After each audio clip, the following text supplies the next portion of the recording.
വിശാഖപട്ടണത്ത് കണ്ടെത്തിയ 13-കാരിയെ ഏറ്റെടുത്ത് കേരള പോലീസ്. കുട്ടിയെ നാളെ തിരുവനന്തപുരത്ത് എത്തിക്കും. കുട്ടിയെ മജിസ്ട്രേറ്റിന് മുന്നിൽ ഹാജരാക്കി മൊഴി രേഖപ്പെടുത്തിയ ശേഷം തുടർ നടപടികൾ സ്വീകരിക്കുമെന്ന് പോലീസ് അറിയിച്ചു.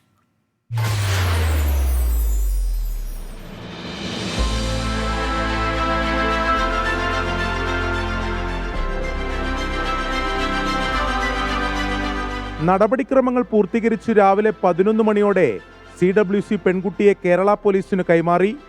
വിജയവാഡയിൽ നിന്ന് ട്രെയിൻ മാർഗം പുറപ്പെടുന്ന സംഘം നാളെ തിരുവനന്തപുരത്തെത്തും. കോടതിയിൽ ഹാജരാക്കിയ ശേഷമായിരിക്കും പോലീസിന്റെ തുടർ നടപടികൾ. കുട്ടിയെ വീട്ടിലേക്ക് അയക്കുന്നതിൽ കോടതി നിർദ്ദേശമനുസരിച്ചായിരിക്കും തീരുമാനമെടുക്കുക. ട്രിവാൻഡ്രത്ത് എത്തിച്ച ശേഷം മറ്റ് സ്റ്റേറ്റ്മെൻറ്റും കാര്യം എടുത്തിട്ട് ബന്ധപ്പെട്ട് ഉള്ള കാര്യങ്ങൾ ചെയ്ത ശേഷം മിക്കവാറും JJ ബോർഡ് ആവാനാണ് സാധ്യത. കോടതിയുടെ അനുമതി നോക്കിയിട്ട് കോടതിയോടെ ഹാജരാക്കാൻ പറഞ്ഞ് അവിടെ ഹാജരാക്കും. പെൺകുട്ടിയെ സുരക്ഷിതമായി കേരളത്തിലേക്ക് അയക്കാൻ കഴിഞ്ഞതിൽ സന്തോഷമുണ്ടെന്ന് മലയാളി കൂട്ടായ്മ പ്രവർത്തകർ പറഞ്ഞു. ഒരു നിയോഗത്തിൽ കൂടെ വന്ന് അതിൻ്റെ പൂർണ്ണ തൃപ്തി ആയി എന്നുള്ള ഒരൊറ്റ വാക്കിൽ നിർത്താനാണ് എനിക്കിഷ്ടം. കാരണം ഇത് ഇങ്ങനെയൊക്കെ സംഭവിക്കും എന്ന് പ്രതീക്ഷിച്ചിറങ്ങിയതല്ല. വന്നു ഭവിച്ചു. ഞങ്ങളെ ആ കണ്ടാകുന്ന ഞങ്ങൾ ശ്രമം നടത്തി.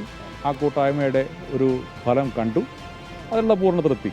മാതാപിതാക്കൾ കുട്ടിയെ മർദ്ദിച്ചിട്ടുണ്ടോ എന്ന കാര്യമുൾപ്പെടെ പോലീസിന്റെ അന്വേഷണ പരിധിയിലുണ്ട്.